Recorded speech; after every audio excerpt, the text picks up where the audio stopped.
What's up, everybody? Welcome to the video. This one's going to be a little bit different than most videos I would record and put up, just simply because with all the stuff going on with the Charlie Kirk assassination and the info being spread around about the bullets and what they can and cannot do,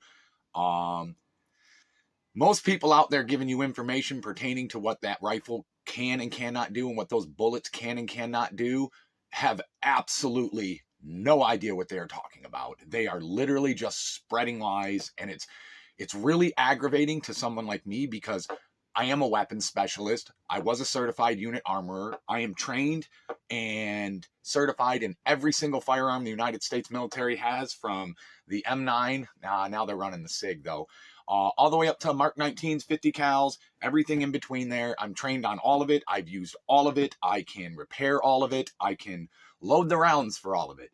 So what I did is I decided I was going to go in my armory, and I got out rounds and books to try to dispel a lot of the lies that are going on out there. So first and foremost, there are so many people trying to talk about how one bullet could do this and one could not. I have literally sent rounds in people's directions with 5.56s more times than I can count. And I have seen a 5.56 NATO. This is just a 22 with a lot of powder behind it, more or less. I have seen these zip straight through bodies, clean through. 22 hole in the front, 22 hole in the rear, and no mass damage, no mass exit wound like everyone keeps saying. Oh, if it had been a 5.56, there would have been such a mass exit wound. They don't know what they're talking about. It's possible, but it is also possible that there is no exit hole. I have seen this 7.62x39 AK round. I watched an Iraqi army guy take this round straight to his forehead. It wrapped around his skull and exited next to his ear on the other side. And that man was completely fine, like nothing ever happened to him other than a headache. So, again, everyone knows the AK round is a devastating round.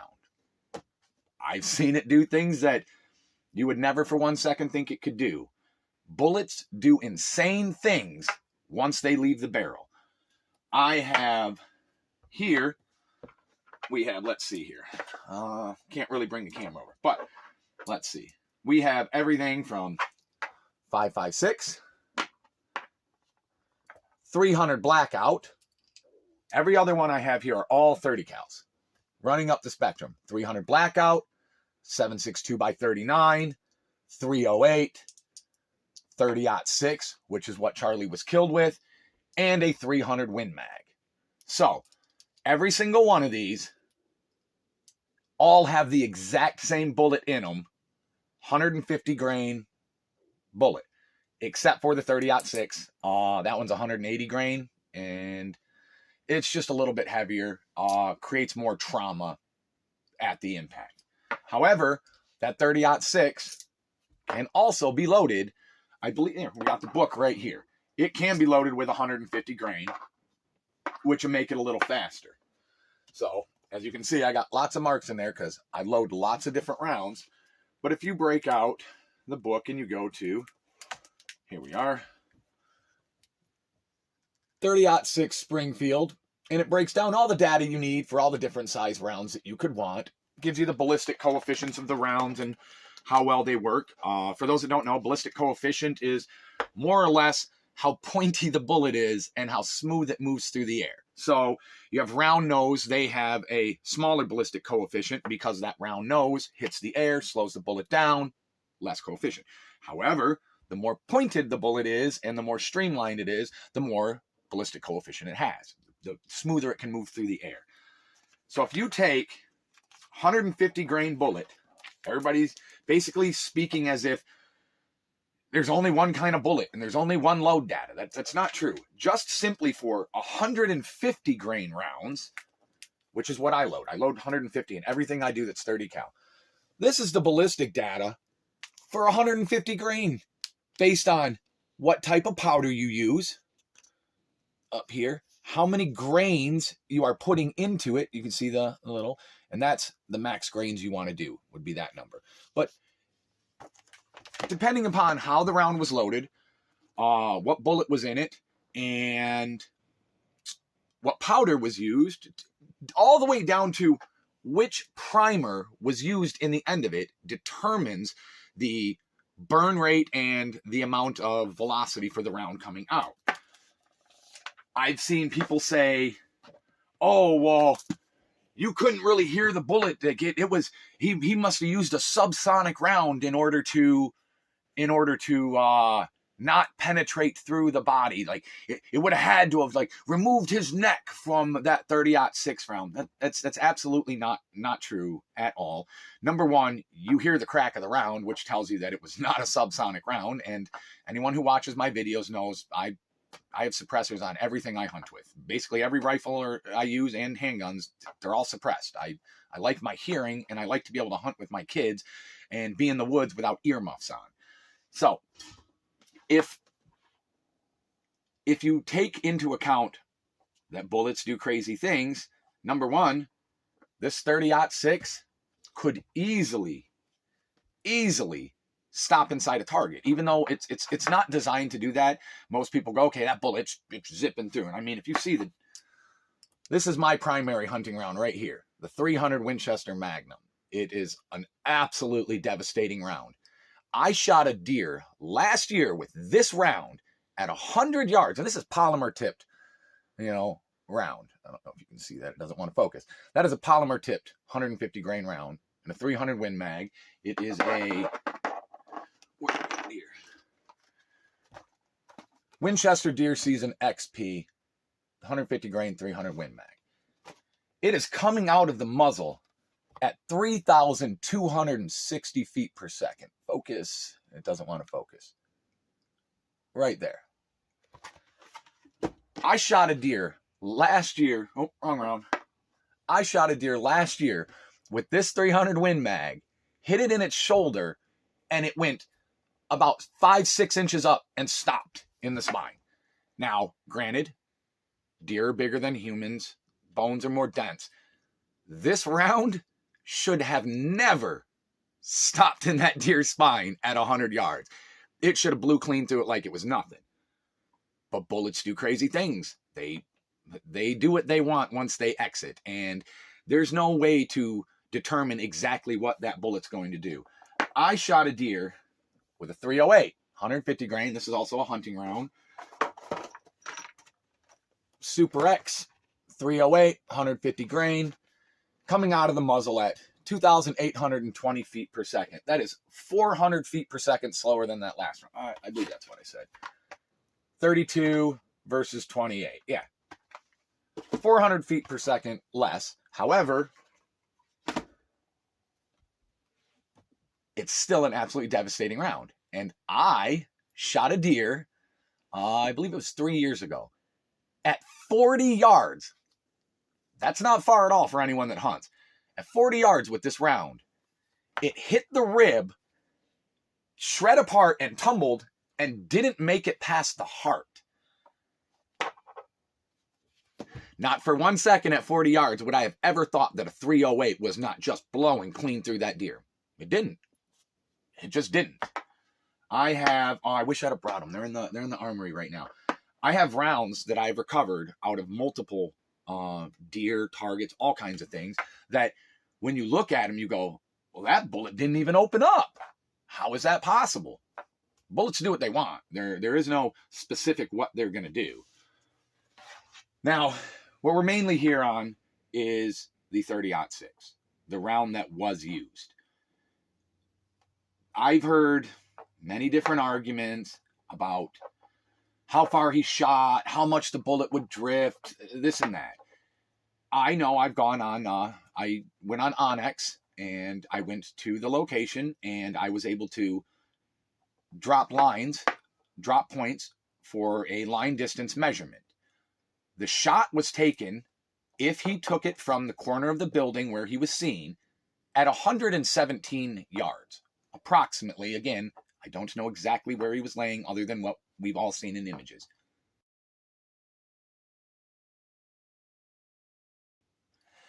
At 117 yards, you really have two options with a 30-06.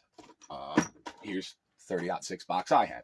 And as people try to argue that they don't know what the rounds do, but there's ballistics tables on almost every single round you buy nowadays, and it will show you, where your zero distance is, and how much the bullet will drop, and what your wind drift would be at certain distances. The 30-06, I went to Winchester has a ballistic calculator. So if you go to Winchester's website, you can go to their ballistic calculator and you can get all the ballistic data you want for basically any round that they make. You just put in the info and it'll give it to you. So I went, I'm actually zeroing this rifle in for a close friend of mine. And so I had to go get all the ballistic data for the rounds. They want their gun zeroed in at 200 yards, which is all of my stuff's basically zeroed in. For hunting, it's zeroed in at 200 yards, just because everything inside of 200 yards, your difference in the bullet elevation is around 2 inches or so, basically. It would be, let's see, on the 308, I believe it's 1.9 or 2 point something. At 100 yards, if you're zeroed at 200, the bullet will only be up 2 inches. So that's not going to make a difference. However, we're going to go with the 30-06, like I said. The 30-06 round, a lot of people zero it at 100 yards. And if you zeroed it at 100 yards, let me see, I got the data for it right here. Well, first we'll go with 200, because that's what I zero at, and that's what this rifle will be zeroed at. 200 yards, zero. At 100 yards, the bullet will only be 2.1 inches high. That's it.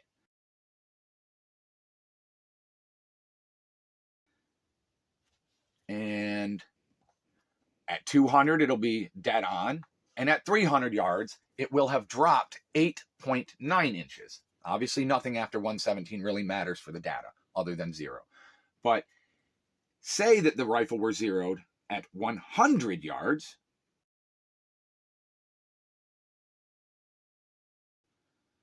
I've got that data right here too.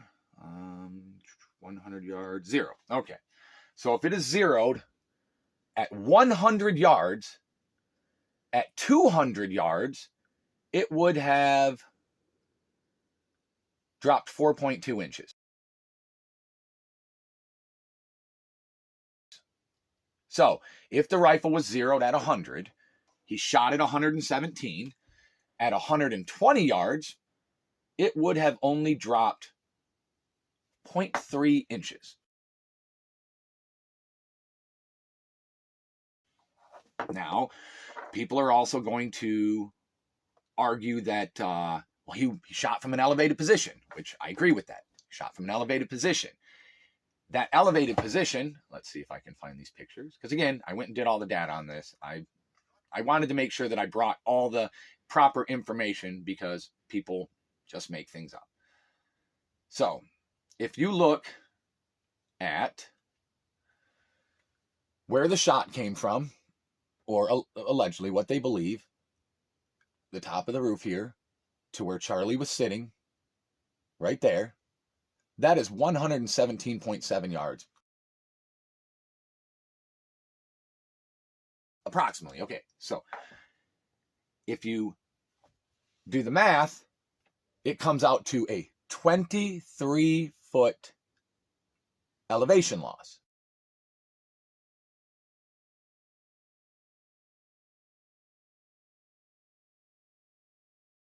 Sorry, it's hard to see, and that ring light's not doing me any good. That is a 23-foot elevation loss. That means that from where he fired, the bullet dropped 23 feet on its way to where it was going.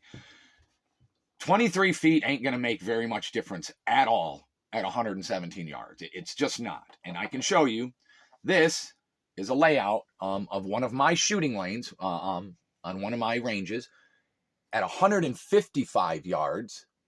Let's see here. 155.1 yards with a 21-foot drop in elevation.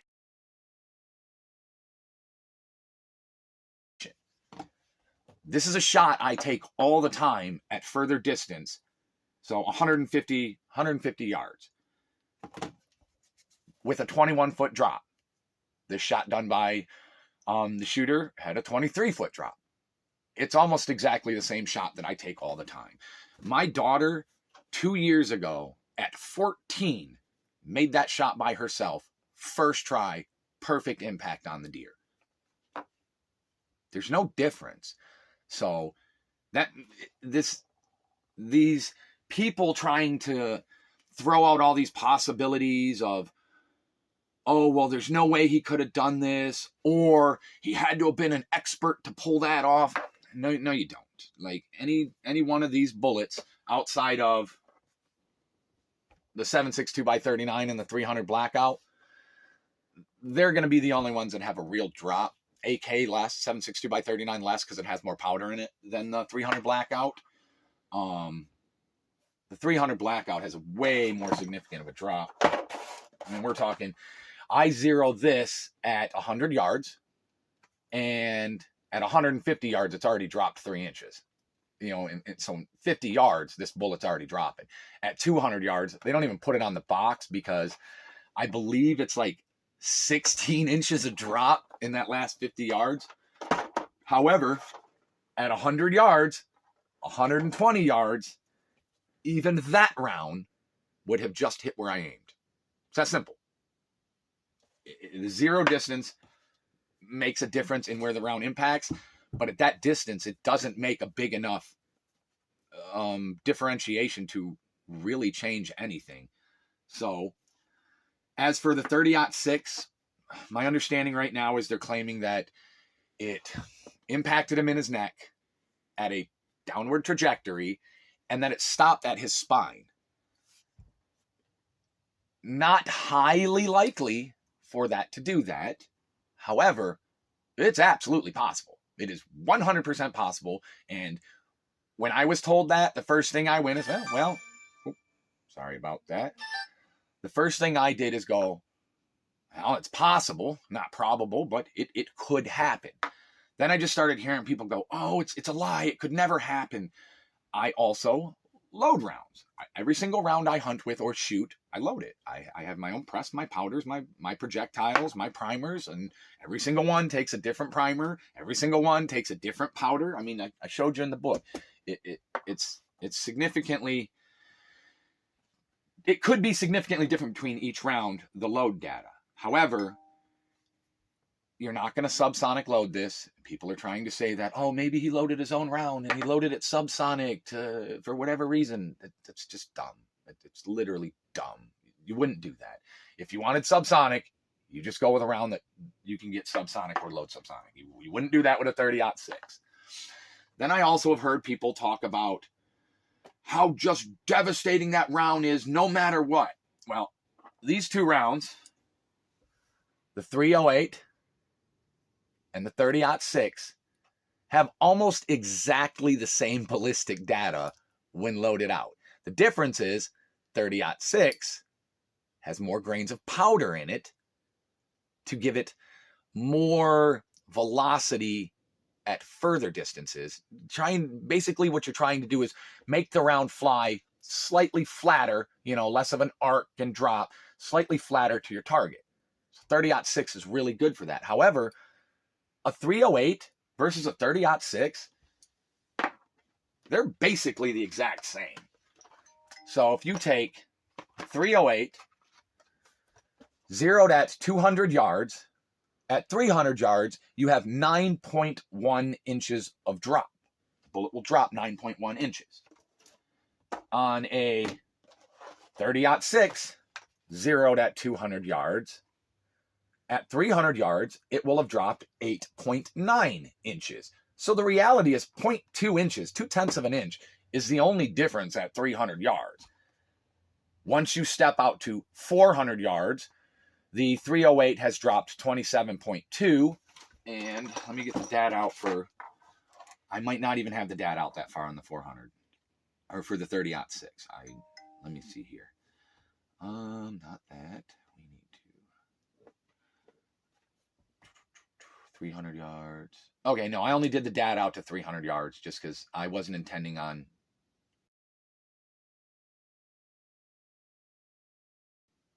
zeroing it any further. It's getting a 200-yard zero.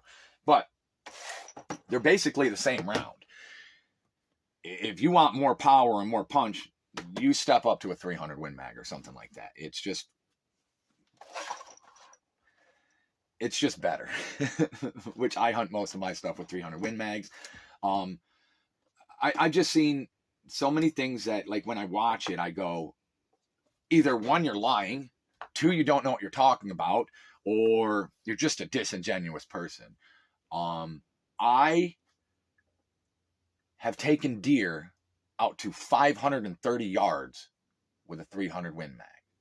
I have a 426 yard kill on a deer with a 308. You're not going to get a lot of wind drift at those distances unless the wind's really heavy. That shot was taken inside an enclosed corridor, not a corridor. The area where the event was held was down inside of buildings, so the wind wasn't going through there super fast.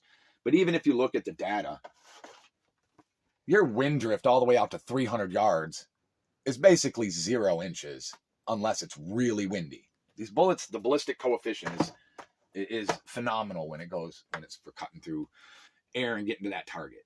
And that's what you want. Then let's see, what else have people been saying? Oh, there's a video going around where a guy says his Marine friend told him that the bullet came from the back right side and that it was a 5.56, and you can see the bullet in the air and the camera traveling towards Charlie. I've watched that video over and over and over again, and recording videos all the time. It looks like a bug zipping through the frame real fast. And anybody who records all the time, you know that bugs zip through your frame if you're recording outside. That's what it looked like to me. However, on the other side of that argument, outside of that, they're arguing that the shot came from above and behind. I believe I might actually have an image of where they're claiming that the round came from. And that it was a shot taken at, it's like 30 yards from behind him. But if you go to actual photos of the school right there, let's see here. I can try to show you this if it's on here. Okay. They're suggesting that the shot came from inside this building right here, down at an angle towards him. These are all non-opening windows on this entire corridor right there. That upper brown section right there, that is an elevated walkway behind where Charlie was sitting.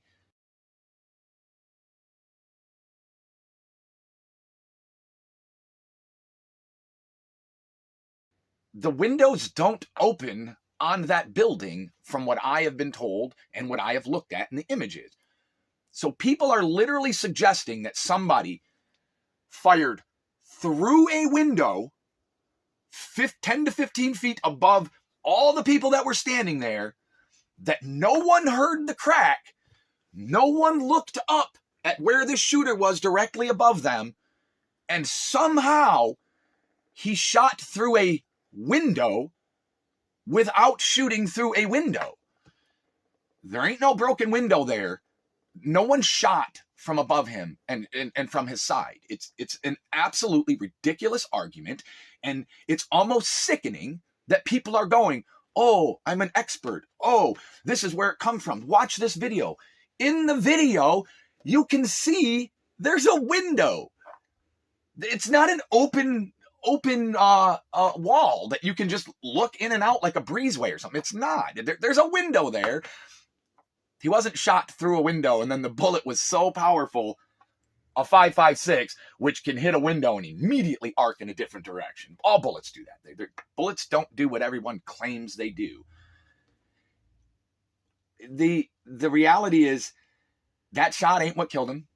No one shot him from behind. I've even seen at the end of that corridor, there's a stairwell going up the side of the building, and there's a bush up at the top of it. And everybody's like, look at this image. You can see the silhouette of a man in the bush right there. That balcony right there also is surrounded by glass walls.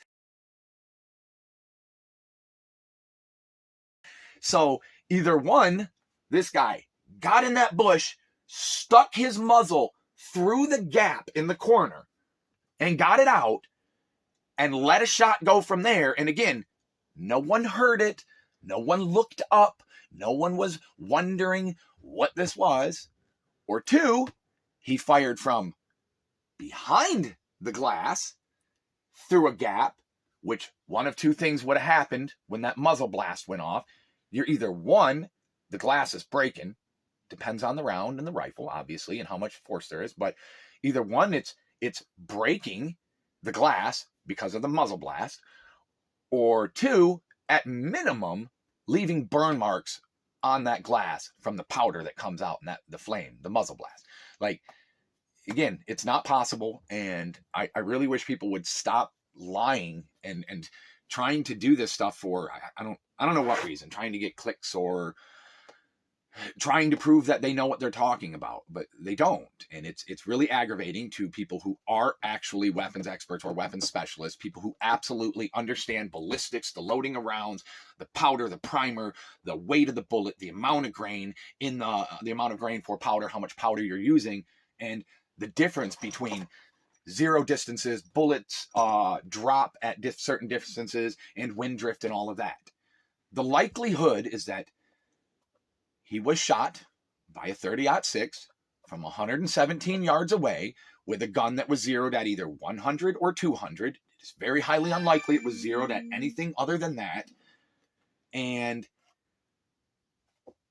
the difference in the round, where it hit him in his neck, is more than likely going to be, again, depending upon the distance zeroed, whether you're going to have rise or fall of the bullet, the 2.1 inches or 4.2 inches, opposite of each other, the more likelihood is he probably was aiming center mass.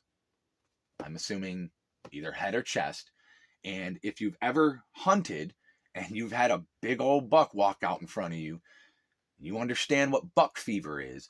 When you are behind a scope and you are looking at that target and you're knowing, I got to get this off right, your heart is pounding, it's beating. And in your scope, you see your heartbeat in that reticle, the rise and fall of that reticle from your heartbeat. Then, add into that, you also have your breathing.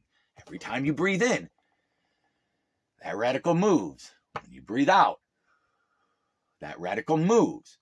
There's nothing you can do to stop it other than learning proper breath hold and trigger work. So the drifting of the round to where it impacted, it is more than likely from the fact that he was sitting there with buck fever, shaking a little bit, nerves going, adrenaline pumping, breathing in and out. And then when he broke that shot, again, anyone who shoots a lot understands that the trigger pull, if you do not have the proper press on that trigger, leads to drifting of the round. Most left-handed people, when they pull, it drifts to the left. Boom. Most right-handed people, when they pull, it drifts slightly to the right. It just does. It's just how any movement in that rifle at point of exit, at muzzle, is going to make a significant difference downrange. If you move 1/10 of an inch at the muzzle, you're moving an inch at 100 yards or something along that line. Obviously, that's not precise. But I really wish people would stop putting these videos out there pretending like they know what they're talking about and getting all these crazy theories going around there that are wrong. And it's just not appropriate. And I literally only made this video because I am a weapons expert. I am a gunsmith and a mechanical engineer, armor certified. I've fixed 50 cals on the roll on the top of Humvees in the middle of firefights because that's what was required of me. I am the guy that in combat, if something went wrong with any of my platoon's weapons, they brought that to me. Can you fix this for me? Can you do this? I zero every single person I know that hunts. Their rifle is zeroed on my range or by me specifically because of the fact that that's what I do. I mean, when we bought our property, the number one condition of our property is I better be able to shoot at minimum 300 yards on my property for my ranges. We did our gender reveal at 200 yards. And then immediately afterwards started dropping rounds on lead plates at 300 yards just for fun. Like, those are for people that shoot. Like, 300 yards ain't far. It's really not. 117 is easy for anyone that shoots.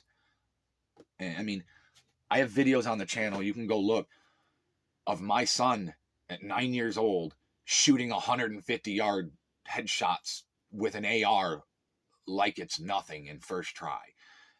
All my kids hunt. They can all shoot.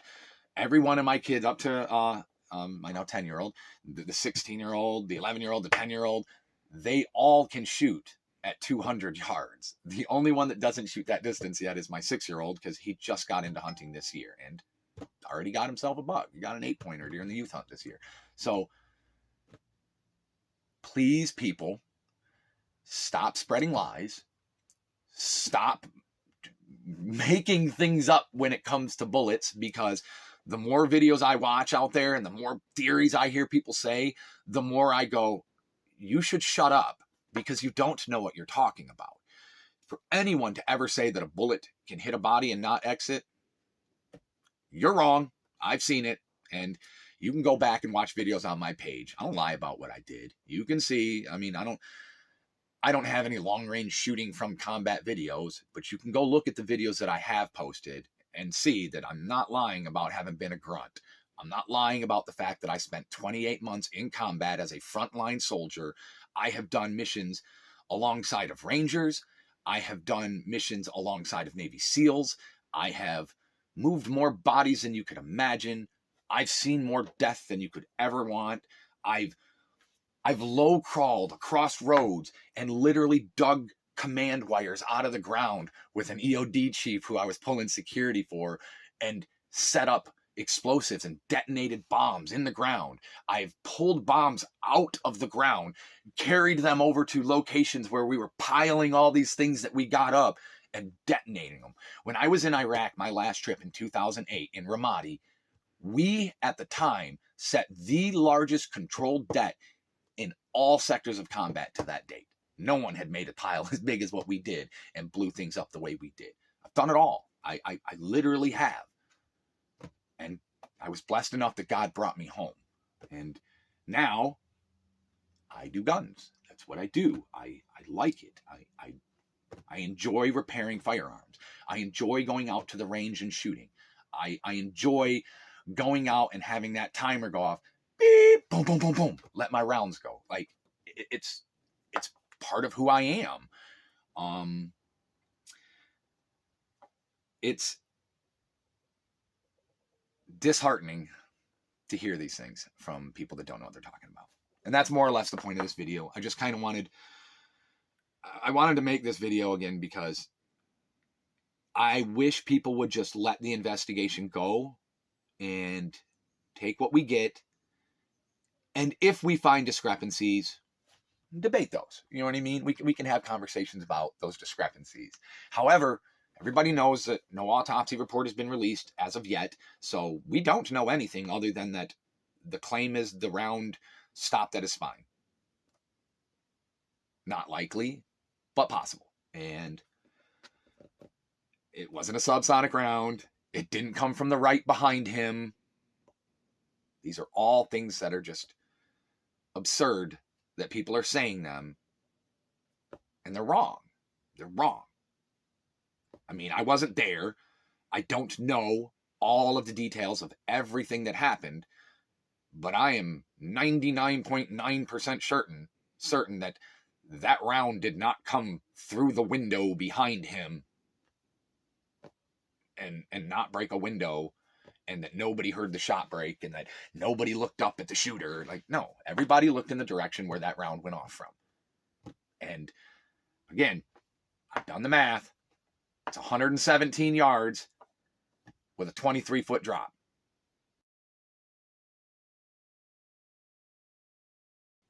That's, as people like me would say, that's aim and bang all day. You crosshairs on the target, squeeze. That's it. So I hope this video dispelled some of them rumors for some of you and gave you a little bit more understanding of bullets, ballistics, and stuff like that. If anybody has any questions, just leave them in the comments, and I will try to get to you with a response to it as soon as possible. And hopefully we can see this violence in our nation stop. It's sickening. It hurts. Having seen and done the things I've seen and done, you don't want this coming to America. You really don't want this to happen here, because all these people that think they're so tough and they can do so much damage because people don't fight back against me, they have no clue what they are going to unleash when people that know what they're doing start fighting back. Please, people, have discussions, have conversations, have debates with people.